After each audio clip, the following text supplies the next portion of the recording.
Hi hello ನಮಸ್ತೆ welcome back to my YouTube channel.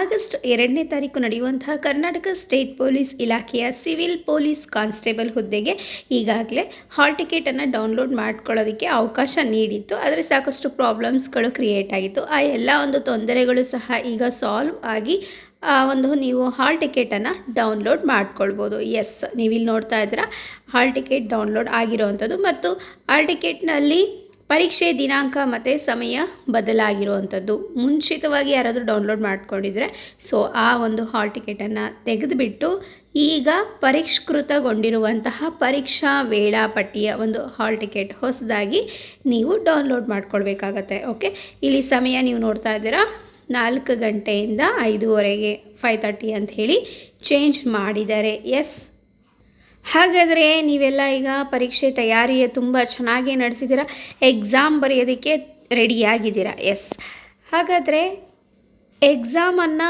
ಬರೆಯೋದಕ್ಕಿಂತ ಮುಂಚೆ, ನಾವು ಎಕ್ಸಾಮ್ ಹಾಲ್ಗೆ ಹೋಗೋದಕ್ಕಿಂತ ಮುಂಚೆ ಈ ಒಂದು KE ವೆಬ್ಸೈಟಿಂದ ಏನೆಲ್ಲ ಪರೀಕ್ಷಾ ಸೂಚನೆಗಳನ್ನು ಬಿಟ್ಟಿದ್ದಾರೆ ಅಂಥೇಳಿ ನೀವು ಹಾಲ್ ಟಿಕೆಟನ್ನು ತೆಗೆದುಕೊಂಡಿದ್ರೆ ಹಾಲ್ ಟಿಕೆಟ್ ಕೆಳಗಡೆ ಅವರೇ ಒಂದು ಸೂಚನೆಗಳನ್ನು, ಅಭ್ಯರ್ಥಿಗಳಿಗೆ ಸೂಚನೆ ಅಂಥೇಳಿ ಅವರೇ ಕೊಟ್ಟಿದ್ದಾರೆ. ಅದೇ ರೀತಿ ಪರೀಕ್ಷಾ ಸಮಯದ ಒಂದು ಬೆಲ್ ಬಗ್ಗೆ, ಯಾವ್ಯಾವ ಸಮಯದಲ್ಲಿ ಯಾವ ಒಂದು ವಿಷಯಕ್ಕೆ ಬೆಲ್ಲನ್ನು ಮಾಡ್ತಾರೆ ಅನ್ನೋ ಮಾಹಿತಿನೂ ಸಹ ಬಿಟ್ಟಿದ್ದಾರೆ. ನಾವು ಇದನ್ನು ಮುಂಚಿತವಾಗಿ ತಿಳ್ಕೊಂಡಿರಬೇಕಾಗಿರುತ್ತೆ. Very very important. ಯಾಕಂದರೆ ಒಂದು ಪ್ರೀ ಪ್ಲ್ಯಾನ್ ಇರಬೇಕು. ನಾವೊಂದು ಎಕ್ಸಾಮ್ ಬರಿತಾ ಇದ್ದೀವಿ ಅಂತ ಹೇಳಿದ್ರೆ ಒಂದು ಬೆಲ್ ಟೈಮಿಂಗ್ಸಿಂದು ಒಂದು ಕಾಮನ್ ಸೆನ್ಸ್ ಇರಬೇಕು. ಈ ಟೈಮಿಗೆ ಬೆಲ್ ಆಗುತ್ತೆ, ನಾನು ಈ ಟೈಮಿಗೆ ಎಕ್ಸಾಮ್ ಸ್ಟಾರ್ಟ್ ಮಾಡ್ತೀನಿ, ಎಂಡ್ ಮಾಡ್ತೀನಿ, ಇಷ್ಟು ಸಮಯದಲ್ಲಿ ನಾನು ಇಷ್ಟು ಕ್ವಶನ್ಸ್ ಅಟೆಂಡ್ ಮಾಡ್ತಾ ಇದ್ದೀನಿ ಅನ್ನೋ ಎಲ್ಲ ಪೂರ್ವ ಮಾಹಿತಿಯನ್ನು ನಾವು ನಮ್ಮ ಮೈಂಡಲ್ಲಿ ರಿಜಿಸ್ಟರ್ ಮಾಡ್ಕೊಂಡು ಹೋಗಿದ್ವಿ ಅಂತ ಹೇಳಿದ್ರೆ ನಮಗಲ್ಲಿ ಸರ್ಪ್ರೈಸ್ ಅನಿಸಲ್ಲ ಅಲ್ವಾ. ಇಲ್ಲಿ ಹಾಲ್ ಟಿಕೆಟಲ್ಲಿ 4 o'clock ಕೊಟ್ಟಿದ್ದಾರೆ ಅಂತೇಳಿ ನೀನು ಹೋಗಿ 4 o'clock ಎಕ್ಸಾಮಲ್ಲಿ ಕೂರೋದಲ್ಲ. ಮುಂಚಿತವಾಗಿ ಅವ್ರು ಏನು ಇನ್ಸ್ಟ್ರಕ್ಷನ್ಸ್ ಕೊಟ್ಟಿದ್ದಾರೆ ಅದನ್ನು ನಾವು ನೋಡ್ಕೊಳ್ಬೇಕು. ಹಾಗಾಗಿ ಸಾಧ್ಯ ಆದಷ್ಟು ಈ ಮಾಹಿತಿಯನ್ನು ಯಾರೆಲ್ಲ ಒಂದು ಎಕ್ಸಾಮ್ ಬರಿತಾ ಇದ್ದಾರೆ, ಆಗಸ್ಟ್ 2ನೇ ತಾರೀಕು ಎಕ್ಸಾಮ್ ಬರಿತಾ ಇದ್ದೀರಾ ಅಂತಹ ವಿದ್ಯಾರ್ಥಿಗಳು ಇದನ್ನು ತಿಳ್ಕೊಳ್ಳಿ. ಈ ಮಾಹಿತಿ ತುಂಬ ಇಂಪಾರ್ಟೆಂಟ್. ನೀವು ಎಕ್ಸಾಮ್ಗೆ ಎಷ್ಟು ಚೆನ್ನಾಗಿ ಪ್ರಿಪೇರ್ ಆಗಿರ್ತೀರ ಅದೇ ರೀತಿ ಆ ಒಂದು ಇನ್ಸ್ಟ್ರಕ್ಷನ್ಸನ್ನು ತಿಳ್ಕೊಳ್ಳೋದು ಸಹ ಅಷ್ಟೇ ಇಂಪಾರ್ಟೆಂಟ್ ಆಗಿರುತ್ತೆ. ಓಕೆ, 4 ಗಂಟೆ ಇರೋದರಿಂದ ಬೆಳಗ್ಗೆ ಒಂದು ಎಕ್ಸಾಮ್ ಇದೆ, ಮಧ್ಯಾಹ್ನ ಒಂದು ಎಕ್ಸಾಮ್ ಇರೋದರಿಂದ ಬಸ್ಸು, ಟ್ರೈನು ಇವೆಲ್ಲ ನೀವು ನಂಬ್ಕೊಂಡು ಕೂರೋ ಹಾಗಿಲ್ಲ. ಹಾಗಾಗಿ ಪರೀಕ್ಷಾ ಕೇಂದ್ರವನ್ನು ನೀವು 2 ಗಂಟೆ ಮುಂಚಿತವಾಗಿ ಬಂದು ತಲುಪಬೇಕಾಗತ್ತೆ. 4 o'clock ಎಕ್ಸಾಮ್ ಇದೆ ಅಂದರೆ ಅಟ್ಲೀಸ್ಟ್ 2 hours ಬಿಫೋರ್ ಅಂತ ಹೇಳಿದ್ರೆ ನೀವು 2 o'clock ಆಗುತ್ತೆ. 2 o'clock ಅಲ್ಲ ಅಂತಂದರೂ ಅಟ್ಲೀಸ್ಟು 2:30 ನೀವು ಬಂದು ಎಕ್ಸಾಮ್ ಸೆಂಟರ್ನ ಸೇರಿಕೊಳ್ಳೇಬೇಕು.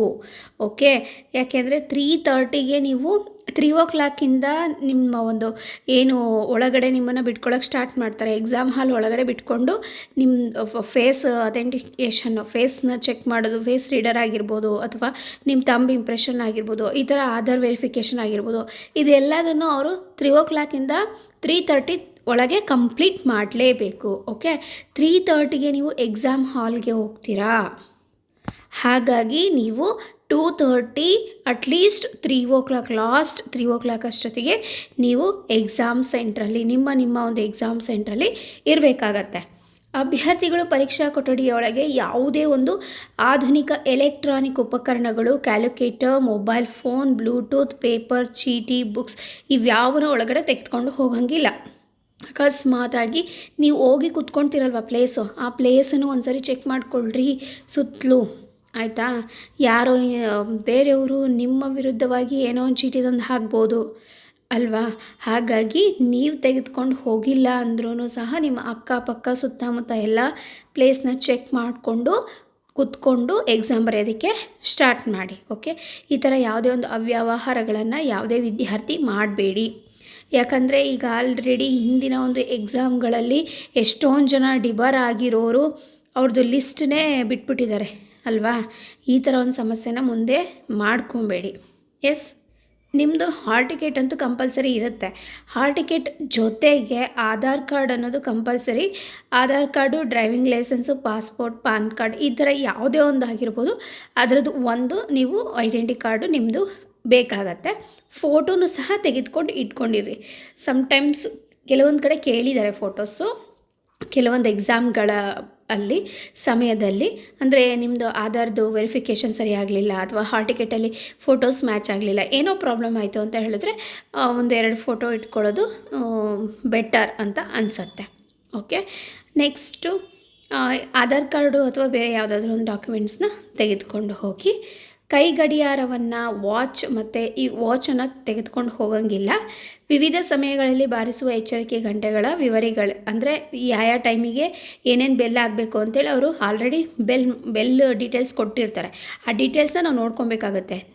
ಆದ್ರೂ ನಿಮಗೆ ಇನ್ ಕೇಸ್ ನನಗೆ ಟೈಮ್ ನೋಡ್ಕೊಂಡು ನಾನು ಅಟೆಂಡ್ ಮಾಡಬೇಕು ಅಂತ ಇದ್ದರೆ ಕೆಲವೊಂದು ನೀವು ಎಕ್ಸಾಮ್ ಬರೆಯೋ ಸೆಂಟರ್ಗಳಲ್ಲಿ ಗೋಡೆಗೆ ಕ್ಲಾಕ್ನ ಹಾಕಿರ್ತಾರೆ. ಇಲ್ಲ ಅಂತ ಹೇಳಿದ್ರೆ ಇನ್ವಿಟೇಷನ್ ಯಾರು ಬಂದಿರ್ತಾರೆ ಅವರಿಗೆ ನೀವು ಕೇಳಿದರೂ ಸಹ ಟೈಮ್ನ ಹೇಳ್ತಾರೆ. ಇಲ್ಲ ನನಗೆ ಟೈಮ್ ಬೇಕೇ ಬೇಕು ಅಂತೇಳಿ ಮ್ಯಾನ್ಯುವಲ್ ಅಂದರೆ ನಾರ್ಮಲ್ ಡಿಜಿಟಲ್ ವಾಚ್ ಅಲ್ಲ ಅಂತಂದ್ರೂ ನಾರ್ಮಲ್ ವಾಚನ್ನ ನೀವು ತೆಗೆದುಕೊಂಡು ಹೋಗೋದಕ್ಕೂ ಸಹ ಇಲ್ಲಿ ಅವಕಾಶ ಇಲ್ಲ. ಹಾಗಾಗಿ ವಾಚ್ಗಳನ್ನು ಕಟ್ಕೊಂಡು ಹೋಗಬೇಡಿ. ಫಸ್ಟ್ ಬೆಲ್ ಆದ ತಕ್ಷಣ ನೀವು ಪರೀಕ್ಷಾ ಕೊಠಡಿಯನ್ನು ಪ್ರವೇಶಿಸಬೇಕಾಗತ್ತೆ. ಇನ್ನು 3ನೇ ಬೆಲ್ ಆದ ನಂತರ ಅಭ್ಯರ್ಥಿಗಳು ಪರೀಕ್ಷಾ ಕೊಠಡಿಯನ್ನು ಪ್ರವೇಶಿಸೋದಕ್ಕೆ ಅನುಮತಿ ನೀಡಲಾಗೋದಿಲ್ಲ. ಬೆಲ್ ಡೀಟೇಲ್ಸ್ ಆಮೇಲೆ ಇನ್ನೊಂದರಲ್ಲಿ ಹೇಳ್ತೀನಿ, ಓಕೆನಾ. ಆಮೇಲೆ ನೀಲಿ ಅಥವಾ ಕಪ್ಪು ಶಾಯಿಯ ಬಾಲ್ ಪಾಯಿಂಟ್ ಪೆನ್ನನ್ನೇ ಉಪಯೋಗಿಸ್ಬೇಕು. ಮೊದಲನೇ ಬೆಲ್ ಆದಮೇಲೆ ನಿಮಗೆ OMR ಶೀಟ್ ಕೊಡ್ತಾರೆ, ಅದರಲ್ಲಿ ನಿಮ್ಮ ಹೆಸರು ಡೀಟೇಲ್ಸ್ನೆಲ್ಲ ಬರಿಬೇಕಾಗತ್ತೆ. ಬೆಲ್ ಮತ್ತು ಉತ್ತರ ಪತ್ರಿಕೆಯಲ್ಲಿ ಬರೆದು ಅದಕ್ಕೆ ಸಂಬಂಧಿಸಿದ ವೃತ್ತಗಳನ್ನು ಸಂಪೂರ್ಣವಾಗಿ ತುಂಬಬೇಕು. ಫುಲ್ ಎಲ್ಲ ಆನ್ಸರ್ಸ್ನ ಫಿಲ್ ಮಾಡಬೇಕು. ಪ್ರಶ್ನೆ ಪತ್ರಿಕೆ, ವರ್ಷನ್ ಕೋಡು ಮತ್ತು OMR ಉತ್ತರ ಪತ್ರಿಕೆ ಅದಕ್ಕೆ ಏನಾದರೂ ಪ್ರಾಬ್ಲಮ್ಸ್ ಇತ್ತು ಅಂತ ಹೇಳಿದ್ರೆ ನಿಮ್ಮದು ಹಾಲ್ ಟಿಕೆಟಲ್ಲಿ ಇರೋದಕ್ಕೂ ಅದಕ್ಕೆ ಏನಾದರೂ ಒಂದು ಹಾಲ್ ಟಿಕೆಟು ಮತ್ತು ನಿಮ್ಮ ಹತ್ರ ಸೈನ್ ಮಾಡಿಸ್ಕೊಳಕ್ಕೆ ಬಂದಿರ್ತಾರಲ್ಲ ಅದರಲ್ಲಿ ಏನಾದರೂ ಸ್ವಲ್ಪ ಚೇಂಜ್ ಇತ್ತು ಅಂದರೆ ನೀವು ಹೇಳ್ಬೋದು. ಆಮೇಲೆ ನಿಮ್ಮ OMR ಶೀಟಲ್ಲಿ ನಿಮಗೆ ಕ್ವಶನ್ ಪೇಪರ್ ಬಂದಿರುತ್ತೆ, ಅದ್ರದ್ದು ವರ್ಷನ್ ಕೋಡ್ ಯಾವುದಿರುತ್ತೆ ಮತ್ತು ಕ್ರಮ ಸಂಖ್ಯೆ, ಈ ಎರಡನ್ನೂ ನೀವು OMR ಶೀಟಲ್ಲಿ ನೀವೇ ಬರೆದು ಕೆಳಗಡೆ ಈ ಥರ ಶೇಡ್ ಮಾಡಬೇಕಾಗತ್ತೆ, ಓಕೆನಾ. ಅದಾದಮೇಲೆ ಪ್ರಶ್ನೆ ಪತ್ರಿಕೆ, ವರ್ಷನ್ ಕೋಡು ಮತ್ತು ಕ್ರಮ ಸಂಖ್ಯೆಯನ್ನು OMR ಉತ್ತರ ಪತ್ರಿಕೆಯಲ್ಲಿ ಕ್ರಮ ಸಂಖ್ಯೆಯನ್ನು ನಾಮಿನಲ್ ರೂಲ್ ಅಂದರೆ ಅವ್ರು ಸೈನ್ ಮಾಡಿಸ್ಕೊಳಕ್ಕೆ ಬರ್ತಾರಲ್ಲ ಅದರಲ್ಲೂ ಸಹ ನೀವು ಫಿಲ್ ಮಾಡಬೇಕಾಗತ್ತೆ. ಲಾಸ್ಟ್ ಬೆಲ್ ಆಗೋದಕ್ಕಿಂತ ಮುಂಚೆ ನಿಮಗೆ ಎಕ್ಸಾಮಿಂದ ಹೊರಗಡೆ ಹೋಗೋದಕ್ಕೆ ಅವಕಾಶವೇ ಇಲ್ಲ. ನಂದು ಎಕ್ಸಾಮ್ ಬೇಗ ಮುಗೀತು, ನಾನು ಹೊರಗಡೆ ಹೋಗ್ತೀನಿ ಅಂತಂದರೆ ಇಲ್ಲ, ಲಾಸ್ಟ್ ಬೆಲ್ ಆಗೋವರೆಗೂ ಸಹ ನೀವು ವೆಯ್ಟ್ ಮಾಡಬೇಕಾಗತ್ತೆ. ಇನ್ನು ಬ್ಲೂಟೂತು, ಇದು ಕಿವಿಗೆ ಅಥವಾ ಬಾಯಿಗೆ ಏನಾದರೂ ಇದು ಫೇಸ್ ಮಾಸ್ಕು ಈ ಥರ ಸಹ ಅವಕಾಶ ಇಲ್ಲ. ಫುಲ್ ತೋಳ್ ಶರ್ಟ್ ಇಲ್ಲ. ಮತ್ತು ಆಭರಣಗಳು ಮಂಗಲಸೂತ್ರ ಮತ್ತು ಕಾಲುಂಗುರ ಇವೆರಡು ಬಿಟ್ಟು ಇನ್ಯಾವುದೇ ಒಂದು ಇದು ಗರ್ಲ್ಸ್ ಆಗಿರ್ಬೋದು ಬಾಯ್ಸ್ ಆಗಿರ್ಬೋದು ಯಾವುದೇ ಒಂದು ಗೋಲ್ಡು ಏನೂ ಒಂದು ಅವಕಾಶ ಇರೋದಿಲ್ಲ. ವಸ್ತ್ರ ಸಂಹಿತೆ ಬಗ್ಗೆಯೂ ಸಹ ಇಲ್ಲಿ ಕೊಟ್ಟಿದ್ದಾರೆ, ನೆಕ್ಸ್ಟ್ ಹೇಳ್ತಾ ಹೋಗ್ತೀನಿ. ಪರೀಕ್ಷಾ ಕೇಂದ್ರಕ್ಕೆ ಪ್ರವೇಶ ನೀವು ಒಳಗಡೆ ಏನು ಎಕ್ಸಾಮ್ ಸೆಂಟ್ರಿಗೆ ಒಳಗಡೆ ಹೋಗ್ತೀರಾ, ಫೇಶಿಯಲ್ ಡಿಟೆಕ್ಷನ್ ಮತ್ತು ಫ್ರಿಸ್ಕಿಂಗ್ ಇರುತ್ತೆ, ಓಕೆ. ಅದು ಒಂದೇ ಸರಿ ಎಲ್ಲರೂ ಒಟ್ಟಿಗೆ ಹೋದಾಗ ಕ್ಯೂ ಆಗಿಬಿಡುತ್ತೆ, ರಶ್ ಆಗಿಬಿಡುತ್ತೆ, ಈ ಥರ ಪ್ರಾಬ್ಲಮ್ಸ್ ಎಲ್ಲ ಕ್ರಿಯೇಟ್ ಆಗುತ್ತೆ. ಹಾಗಾಗಿ ಸಾಧ್ಯ ಆದಷ್ಟು ಎಷ್ಟು ಸಾಧ್ಯನೋ ಅಷ್ಟು ಬೇಗ ಹೋಗಿ ನಿಮ್ಮದು ಫೇಶಿಯಲ್ ಡಿಟೆಕ್ಷನ್ನ ಮಾಡಿಸ್ಕೊಳ್ಳಿ. ಋಣಾತ್ಮಕ ಮೌಲ್ಯಮಾಪನ ಇರುತ್ತೆ, ಹಾಗಾಗಿ ಸಾಧ್ಯ ಆದಷ್ಟು ಉತ್ತರಗಳನ್ನು ತುಂಬುವಾಗ ತುಂಬ ಕೇರ್ಫುಲ್ಲಾಗಿ ಇರ್ರಿ. ಆಮೇಲೆ 5ನೇ ವೃತ್ತ ಕೊಟ್ಟಿರ್ತಾರೆ, ಇದನ್ನು ಖಂಡಿತವಾಗಿ ಯಾರೂ ಮರಿಬೇಡ್ರಿ. ಈ ಎಲ್ಲ ಎಕ್ಸಾಮ್ಸಲ್ಲೂ ಈ ಥರ 5 ಆಪ್ಷನ್ಸ್ ಇದ್ದೇ ಇರುತ್ತೆ. 5 ಆಪ್ಷನ್ಸನ್ನು ಶೇಡ್ ಮಾಡೋದಕ್ಕೆ ಲಾಸ್ಟ್ 5 ಮಿನಿಟ್ಸ್ ನಿಮಗೆ ಟೈಮ್ ಇರುತ್ತೆ. ಫಸ್ಟಿಗೆ ನನಗಿದು ಗೊತ್ತಿಲ್ಲ 1 2 3 4 5 ನನಗೆ ಫಸ್ಟಿಗೆ ಗೊತ್ತಿಲ್ಲ ಅಂತ ಇದಕ್ಕೆ ಶೇಡ್ ಮಾಡಿ ಇಟ್ಬಿಡೋದಲ್ಲ. ನೀವು ಫಸ್ಟ್ ಗೊತ್ತಿರೋವೆಲ್ಲವನ್ನು ಈ 4ರಲ್ಲಿ ಯಾವುದಾದ್ರೂ ಒಂದು ಮಾಡ್ಕೊಳ್ತಾ ಹೋಗಿ. ಆಮೇಲೆ ಲಾಸ್ಟ್ 5 ಮಿನಿಟ್ಸ್ ಇದ್ದಾಗ ನಿಮಗೆ ಇಲ್ಲಿ ಯಾವುದೋ ಖಾಲಿ ಬಿಟ್ಟಿರ್ತೀರಲ್ಲ OMR ಶೀಟು ಇನ್ನೊಂದ್ಸರಿ ಚೆಕ್ ಮಾಡ್ಕೊತೀರಲ್ವ, ಖಾಲಿ ಬಿಟ್ಟಿರೋದನ್ನು ಆಮೇಲೆ ನೀವು ಯಾವ್ದು ಖಾಲಿ ಬಿಟ್ಟಿದ್ದೀರಾ ಅಂತ ನೋಡಿ ಅದಕ್ಕೆ 5ನೇ ಆಯ್ಕೆಗೆ ಇದು ಮಾಡಿ. ಅಕಸ್ಮಾತ್ ನೀವು ಯಾವುದಕ್ಕೂ ಏನೂ ಫಿಲ್ ಮಾಡಿಲ್ಲ ಅಂತ ಹೇಳಿದ್ರೆ ನೋಡಿ, ಪ್ರತಿ ಪ್ರಶ್ನೆಗೆ 1/4 ಅಂಕಗಳನ್ನು ಕಡಿತಗೊಳಿಸಲಾಗುವುದು. ಇದನ್ನು ಸಹ ಋಣಾತ್ಮಕ ಅಂತೇಳಿ ಕನ್ಸಿಡರ್ ಆಗುತ್ತೆ ನೀವೇನೂ ಫಿಲ್ ಮಾಡಿಲ್ಲ ಅಂತ ಹೇಳಿದ್ರೆ. ಎಸ್, ಸೊ ಇದಾದಮೇಲೆ ಡ್ರೆಸ್ ಕೋಡ್ ಬಗ್ಗೆ ಇಲ್ಲಿ ನೀವು ನೋಡ್ಬೋದು. ನಾನು ಇದ್ರ ಬಗ್ಗೆ ಸಪ್ರೇಟಾಗಿ ಒಂದು ವೀಡಿಯೋನೇ ಮಾಡಿದ್ದೀನಿ, ಅದನ್ನು ಇಲ್ಲಿ ಮೇಲ್ಗಡೆ ಬೇಕಿದ್ದರೆ ಐ ಕಾರ್ಡಲ್ಲಿ ಹಾಕ್ತೀನಿ, ನೀವು ನೋಡ್ಕೊಳ್ಳಿ. ಫುಲ್ ಡೀಟೇಲ್ಸ್ನ ಹೇಳಿದ್ದೀನಿ. ಪ್ರಾಹಿಬಿಟೆಡ್ ಐಟಮ್ಸ್ ಏನೇನೆಲ್ಲ ಇದೆ, ಡಿವೈಸಸ್ ಏನಿದೆ, ಯಾವುದನ್ನು ತೆಗೆದುಕೊಂಡು ಹೋಗಬೇಕು, ತೆಗೆದುಕೊಂಡು ಹೋಗಬಾರ್ದು, ಡ್ರೆಸ್ ಕೋಡ್ ನಮ್ಮದು ಯಾವ ರೀತಿ ಇರಬೇಕು, ಜ್ಯುವೆಲರಿ, ಹೆಡ್ ಕವರಿಂಗು, ಫುಟ್ವೇರು ಯಾವ ಥರ ಇರಬೇಕು. ಸ್ಲಿಪ್ಪರ್ಸು ಅಷ್ಟೇ, ಒಳಗಡೆ ಹಾಕ್ಕೊಂಡು ಹೋಗೋದಕ್ಕೆ ಬಿಡೋದಿಲ್ಲ. ಕೆಲವು ಕಡೆ ಅಂತೂ ಈ ಥರ ಸಿಂಪಲ್ ಸ್ಲಿಪ್ಪರ್ಸ್ನೂ ಹಾಕ್ಕೊಂಡು ಹೋಗಕ್ಕೆ ಬಿಡೋಲ್ಲ, ಹೊರಗಡೆ ಬಿಡಿಸ್ತಾರೆ. ಈ ಥರನೂ ಎಷ್ಟೊಂದು ಆಗಿದೆ. ಓಕೆ, ಅಲೋ ಇದೆ ಸಿಂಪಲ್ ಸ್ಲಿಪ್ಪರ್ಸು, ಆದ್ರೂ ಹೊರಗಡೆ ಬಿಡಿಸ್ತಾರೆ ಕೆಲವು ಕಡೆ ಎಲ್ಲ. ಅದರಲ್ಲೂ ಇಟ್ಕೊಂಡು ಬಂದಿರ್ತಾರೆ ಕಾಪಿ ಚೀಟಿ ಅಂತ ಹೇಳಿ. ಓಕೆ, ಸೊ ನೋಡ್ಕೊಳ್ಳಿ, ಇಷ್ಟು ನೀವು ನೋಡ್ಕೊಬೇಕು. ಎಕ್ಸಾಮ್ ಹೋಗೋದಕ್ಕಿಂತ ಮುಂಚೆ ಇಷ್ಟನ್ನು ಸಹ ನೀವು ಗಮನದಲ್ಲಿ ಇಟ್ಕೊಂಡು ಎಕ್ಸಾಮ್ನ ಅಟೆಂಡ್ ಮಾಡಬೇಕಾಗತ್ತೆ. ಇನ್ನು ಶನಿವಾರ ಮತ್ತು ಶಿವದಾರವನ್ನು ಧರಿಸಿ ಪರೀಕ್ಷೆ ಬರೆಯೋದಕ್ಕೆ ಅವಕಾಶ ಇರುತ್ತೆ. ಇನ್ನು KEA ವೆಬ್ಸೈಟಲ್ಲಿ ಅಫಿಷಿಯಲ್ ಆಗಿ ಬಿಟ್ಟಿರುವಂತಹ ಒಂದು ಬೆಲ್ ಸಮಯವನ್ನು ನೀವು ಇಲ್ಲಿ ನೋಡ್ತಾ ಹೋಗ್ಬೋದು. ಓಕೆ, ಇಲ್ಲಿ ನೋಡ್ತಾ ಇದ್ದೀರಾ. ಸೊ 4 ಗಂಟೆಯಿಂದ 5:30 ನಡೆಯುವಂತಹ ಎಕ್ಸಾಮ್ ಬಗ್ಗೆ ಕೊಟ್ಟಿದ್ದಾರೆ. 2/8/2026 ಭಾನುವಾರದಂದು ನಡೆಯುವಂತಹ ಪರೀಕ್ಷೆ ಆಗಿರುತ್ತೆ. ಒಟ್ಟು ಪ್ರಶ್ನೆಗಳು 100, ಒಟ್ಟು ಅಂಕಗಳು 100, 1.5 hour 90 minutes ಇರುತ್ತೆ. ಓಕೆ, ಋಣಾತ್ಮಕ ಮೌಲ್ಯಮಾಪನ ಇರುತ್ತೆ, 0.5 ಕಡಿತ ಆಗುತ್ತೆ. ಮೊದಲನೇ ಬೆಲ್ ಎಷ್ಟೊತ್ತಿಗಾಗುತ್ತೆ? 3:30. ಓಕೆ, 3:30 ಆಗುತ್ತೆ. 3:30 ಒಳಗಡೆ ಏನೆಲ್ಲ ನಡೆಯುತ್ತೆ ಅಂದರೆ, ನೀವು ಫಸ್ಟ್ ಬೆಲ್ ಆಗೋದಕ್ಕಿಂತ ಮುಂಚೆನೇ ನಿಮ್ಮದು ಫೇಸ್ ಫ್ರಿಸ್ಕಿಂಗ್ನ ಮಾಡಿಸ್ಕೊಂಡು ಒಳಗಡೆ ಬಂದಿರಬೇಕು. ನೀವು ಫೋಟೋನ ಎಲ್ಲ ಒಂದು ಪರಿಶೀಲನೆ ಮಾಡಿಸ್ಕೊಂಡು ಆಮೇಲೆ ನೀವು ಒಳಗಡೆ ಬರಬೇಕು. 3:30ಗೆ ನಾನು ಎಕ್ಸಾಮ್ ಸೆಂಟ್ರಿಗೆ ಹೋಗ್ತೀನಿ ಅಲ್ಲ, 3:30ಗೆ ನೀನು ಎಕ್ಸಾಮ್ ಹಾಲಲ್ಲಿರಬೇಕು, ರೂಮ್ ಒಳಗಡೆ ಇರಬೇಕು. ಓಕೆ, ನೀನು ಹೋದ ತಕ್ಷಣ ಏನು ಮಾಡ್ತಾರೆ, ಇನ್ನೊಂದು ಸರಿ ಯಾರು ಇನ್ವಿಜಿಲೇಷನಿಗೆ ಬಂದು 3:30ಗೆ ಇನ್ವಿಜಿಲೇಟರ್ಸು ರೂಮ್ ಒಳಗಡೆ ಬಂದುಬಿಡ್ತಾರೆ. ಅವ್ರ ಕೆಲಸ ಏನು, ಅವರು ಗುರುತಿನ ಚೀಟಿ ಐಡೆಂಟಿ ಕಾರ್ಡ್ನ ಚೆಕ್ ಮಾಡ್ತಾರೆ ಮತ್ತು ಪರೀಕ್ಷೆಯ ಕೊಠಡಿಯನ್ನು ಪ್ರವೇಶಿಸಿ ನಿಮ್ಮದು ಪ್ಲೇಸ್ಮೆಂಟ್ ಎಲ್ಲೆಲ್ಲಿರುತ್ತೆ ಆ ಪ್ಲೇಸಿಗೆ ಕರೆಕ್ಟಾಗಿ ಕೂತ್ಕೊಳ್ಳೋದಕ್ಕೆ ಅವಕಾಶವನ್ನು ಮಾಡಿಕೊಡ್ತಾರೆ. ಅದಾದಮೇಲೆ ಹಾಲ್ ಟಿಕೆಟಲ್ಲಿರೋವಂಥ ಫೋಟೋ ಮತ್ತು ಅವ್ರ ಕಡೆ ಒಂದು ನಾಮಿನಲ್ ರೋಲ್ ಏನಿರುತ್ತೆ ಅದರಲ್ಲಿರೋ ಫೋಟೋ ಎರಡೂ ಕರೆಕ್ಟಾಗಿದೆನಾ ಅಂಥೇಳಿ ನೀವೇ ಕೂತ್ಕೊಂಡಿದ್ದೀರಾ ಎಕ್ಸಾಮ್ಗೆ ಅಥವಾ ನಿಮ್ಮ ಬದಲು ಬೇರೆ ಯಾರಾದರೂ ಕೂತ್ಕೊಂಡಿದ್ದೀರಾ ಅಂಥೇಳಿ ಚೆಕ್ ಮಾಡ್ಕೊತಾರೆ.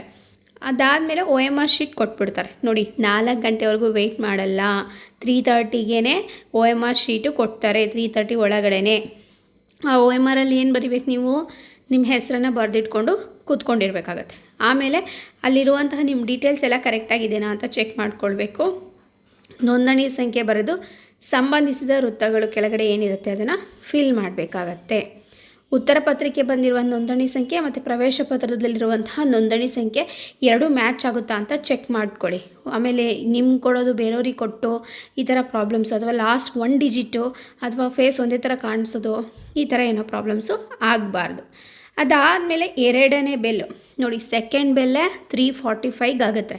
3:45 ಆದ ತಕ್ಷಣ ಏನು ಮಾಡ್ತಾರೆ, ಅವರು ಉಪಮುಖ್ಯ ಪರೀಕ್ಷಾ ಅಧೀಕ್ಷಕರು ಏನು ಮಾಡ್ತಾರೆ, ಬಂದು ಕ್ವಶನ್ ಪೇಪರ್ಸ್ ಅವ್ರ ಹತ್ರ ಇರುತ್ತಲ್ಲ ಅದನ್ನು ಸೀಲ್ ಮಾಡಿರೋದನ್ನು ತೆಗೆದು ಕೊಠಡಿ ಮೇಲ್ವಿಚಾರಕರಿಗೆ ಕೊಡ್ತಾರೆ. ಕೊಠಡಿ ಮೇಲ್ವಿಚಾರಕರು ಏನು ಮಾಡ್ತಾರೆ, ಆ ಪ್ರಶ್ನೆ ಪತ್ರಿಕೆ ಸೀಲ್ ಓಪನ್ ಮಾಡಿ ಅಲ್ಲಿ ಇರುವಂತಹ ಯಾರಾದರೂ 2 ವಿದ್ಯಾರ್ಥಿಗಳಿಂದ ಸೈನನ್ನು ಮಾಡಿಸ್ಕೊತಾರೆ. ಸೈನ್ ಮಾಡಿಸ್ಕೊಂಡು 3:55ಕ್ಕೆ ಸೀಲ್ ಮಾಡಿರುವಂಥ ಪ್ರಶ್ನೆ ಪತ್ರಿಕೆಯನ್ನು ತೆಗೆದು ಕೊಠಡಿಯಲ್ಲಿರುವಂತಹ ಅಭ್ಯರ್ಥಿಗಳೇ ಪ್ರಶ್ನೆ ಪತ್ರಿಕೆಯನ್ನು ಕೊಡ್ತಾರೆ. ಅಂದರೆ 5 ನಿಮಿಷ ಮುಂಚೆ ಕೊಡ್ತಾರೆ. ಯಾಕೆಂದರೆ 5 ನಿಮಿಷದಲ್ಲಿ ಡಿಸ್ಟ್ರಿಬ್ಯೂಟ್ ಆಗಬೇಕು ಎಲ್ಲರಿಗೂ. 5 ನಿಮಿಷದಲ್ಲಿ ಅಲ್ಲಿರುವಂಥ 20 ಸ್ಟೂಡೆಂಟ್ಸ್ ಆ 30 ಸ್ಟೂಡೆಂಟ್ಸ್ಗೆ ಡಿಸ್ಟ್ರಿಬ್ಯೂಟ್ ಆಗಬೇಕು. ಡಿಸ್ಟ್ರಿಬ್ಯೂಟ್ ಆಗೋಷ್ಟೊತ್ತಿಗೆ 4 o'clock ಆಗುತ್ತೆ. ಸೊ 4 o'clockಯಿಂದ ನೀವು ನಿಮ್ಮ ಎಕ್ಸಾಮ್ಸ್ನ ಸ್ಟಾರ್ಟ್ ಮಾಡ್ತೀರಾ. ನಾನು ಹೋಗಿ 4 o'clockಗೆ ಕೂತ್ಕೊಳ್ತೀನಿ ಅಂದರೆ ಅಲ್ಲ, 4 o'clock ಆಗೋಷ್ಟರಲ್ಲಿ ಇಷ್ಟೆಲ್ಲ ನಡೆಯುತ್ತೆ. ಓಕೆನಾ, ನಿಮಗೊಂದು ಇಮ್ಯಾಜಿನೇಷನ್ ಬರ್ತಾಯಿದೆ ಅಂದ್ಕೊತೀನಿ. ಇವಾಗ ನಾನು ಹೇಳ್ತಾ ಇರೋ ಟೈಮಿಂಗ್ಸ್ ಆಗಿರ್ಬೋದು, ನೀವು ಎಕ್ಸಾಮಲ್ಲಿ ಹೋಗಿ ಕೂತ್ಕೊಳ್ತಾ ಇದ್ದೀರಾ, ಇದೊಂದೆಲ್ಲ ಫೀಲ್ ಮಾಡ್ಕೋಬೇಕು ನೀವು ಅಡ್ವಾನ್ಸಾಗೆ. ಈಗ ಏನು ಮಾಡ್ತಾಯಿದ್ದೀರಾ, ನೀವೀಗ ಎಕ್ಸಾಮ್ ಬರೆಯೋದಕ್ಕೆ ಸ್ಟಾರ್ಟ್ ಮಾಡಿದ್ದೀರಾ 4 o'clockಗೆ. ಓಕೆನಾ, ಸೊ ಅದಾದಮೇಲೆ ಒಂದು ವಿಶೇಷ ಸೂಚನೆ ಇದೆ ಇಲ್ಲಿ. ಕೊಠಡಿ ಮೇಲ್ವಿಚಾರಕರು ಮಾತ್ರ ಅಧಿಕಾರವನ್ನು ಹೊಂದಿರ್ತಾರೆ. ಏನು, 3ನೇ ಬೆಲ್ ಆಗೋವರೆಗೂ ಅಭ್ಯರ್ಥಿಗಳು ಪ್ರಶ್ನೆ ಪತ್ರಿಕೆಯ ಕಿರುಪುಸ್ತಕವನ್ನು ನೋಡಲು ಅಥವಾ OMR ಉತ್ತರ ಪತ್ರಿಕೆಯಲ್ಲಿ ಉತ್ತರಿಸೋದಕ್ಕೆ ಅವಕಾಶ ಇಲ್ಲ. ಅಂದರೆ ಈಗ 5 ನಿಮಿಷ 3:55ಗೆ ಅವ್ರು ಕೊಡ್ತಾರೆ ಅಂದರೆ 5 ನಿಮಿಷ ನೀವು ಓಪನ್ ಮಾಡೋಂಗಿಲ್ಲ.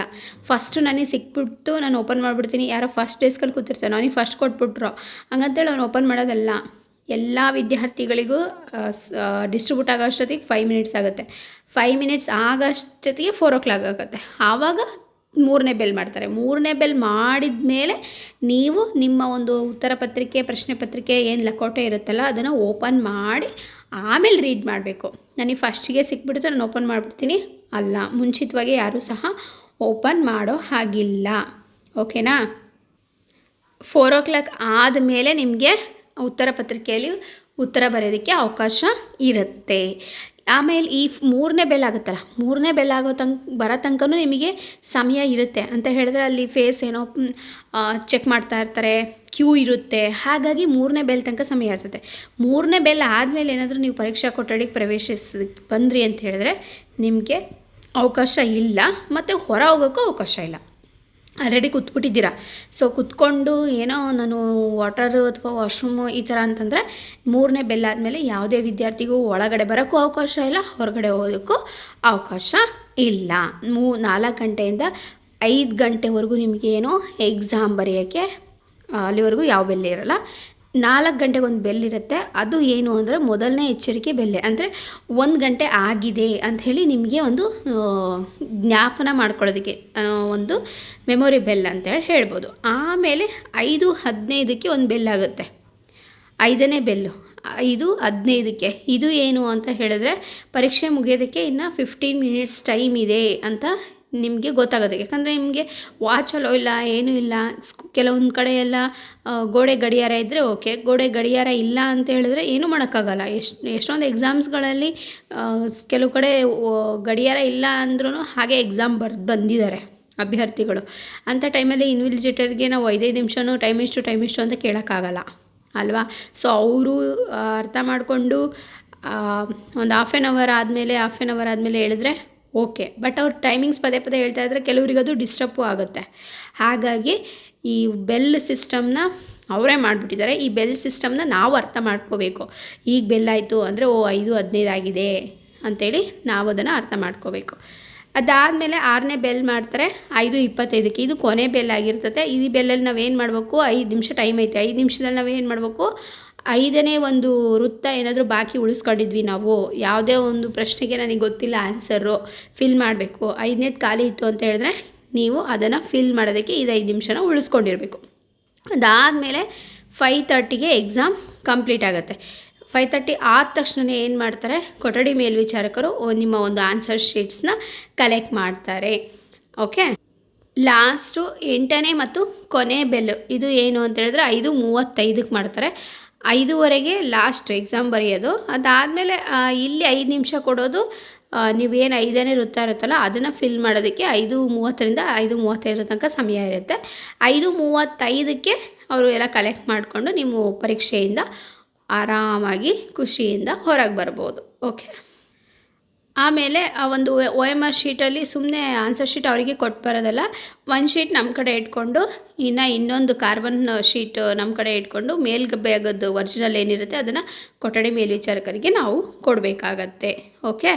ಸೊ ಕೊಠಡಿ ಮೇಲ್ವಿಚಾರಕರ ಇಲ್ಲ ಕೆಲವೊಂದು ಅಧಿಕಾರಗಳಿದೆ. ಏನು ಅಂತ ಹೇಳಿದ್ರೆ, ಪರೀಕ್ಷೆಯಲ್ಲಿ ಯಾವುದಾದ್ರೂ ವಿದ್ಯಾರ್ಥಿ ಅವ್ಯವಹಾರ ಮಾಡಿದರೆ, ಯಾವ ರೀತಿ ಗಲಾಟೆ ಮಾಡಿದರೆ, ನಿಶ್ಶಬ್ದತೆಯನ್ನು ಇಲ್ಲದೇ ಇದ್ದರೆ, ಪರೀಕ್ಷಾ ಸಮಯದಲ್ಲಿ ಪುಸ್ತಕ, ಚೀಟಿ ಈ ಥರ ಏನಾದರೂ ತಂದಿದ್ದರೆ, ಬೇರೆ ಅಭ್ಯರ್ಥಿ ಜೊತೆ ಮಾತಾಡ್ತಾ ಇದ್ದರೆ, ಅಥವಾ ಮತ್ತು ಏನು ಹೇಳಿದ್ದಾರೆ ಇಲ್ಲಿ ಸನ್ನೆ ಮಾಡ್ತಾಯಿದ್ರೆ, ಮತ್ತು ಅಭ್ಯರ್ಥಿ ಬೇರೆ ಅಭ್ಯರ್ಥಿಗಳ ಉತ್ತರ ಪತ್ರಿಕೆಯಿಂದ ಅಥವಾ ಇನ್ಯಾವುದೇ ಮೂಲಗಳಿಂದ ನಕಲು ಮಾಡ್ತಾಯಿದ್ರೆ, ಬೇರೆಯವ್ರದ್ದು ಆನ್ಸರ್ ಶೀಟ್ನ ಹಿಂಗೆ ಇಣುಕಿ ನೋಡೋದು ಆ ಥರ ಮಾಡಿದರೆ, ಅಥವಾ ತನ್ನ ಒಂದು ಆನ್ಸರ್ ಶೀಟ್ನ ಬೇರೆಯವರಿಗೆ ಟ್ರಾನ್ಸ್ಫರ್ ಮಾಡಿದರೆ, ಮತ್ತು ನಕಲಿ ಅಭ್ಯರ್ಥಿ ಆಗಿದ್ದರೆ, ಪರೀಕ್ಷಾ ಅವಧಿಯಲ್ಲಿ ಅಥವಾ ಪರೀಕ್ಷೆ ನಂತರ ಉತ್ತರ ಪತ್ರಿಕೆಯನ್ನು ಪರೀಕ್ಷಾ ಕೊಠಡಿಯಿಂದ ಹೊರಗಡೆ ತೆಗೆದುಕೊಂಡು ಹೋದರೆ, ಉತ್ತರ ಪತ್ರಿಕೆಯನ್ನು ಹರಿದಾಕಿದರೆ, ಈ ಥರ ಯಾವುದೇ ಒಂದು ಪರೀಕ್ಷಾ ಅವ್ಯವಹಾರಗಳು ಕಂಡುಬಂತು ಅಂತ ಹೇಳಿದ್ರೆ ಅವರು ಮುಲಾಜಿಲ್ದಲೇ ನಿಮ್ಮನ್ನು ಡಿಬಾರ್ ಮಾಡುವಂಥ ಎಲ್ಲ ಅರ್ಹತೆಗಳನ್ನು ಕೊಠಡಿ ಮೇಲ್ವಿಚಾರಕರು ಹೊಂದಿರ್ತಾರೆ.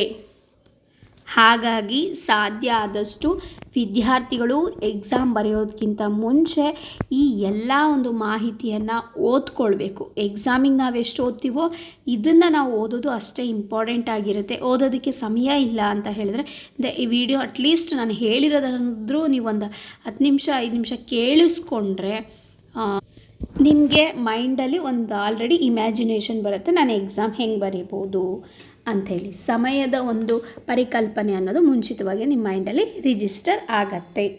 ಅಂಡರ್ಸ್ಟ್ಯಾಂಡ್? ಓಕೆ.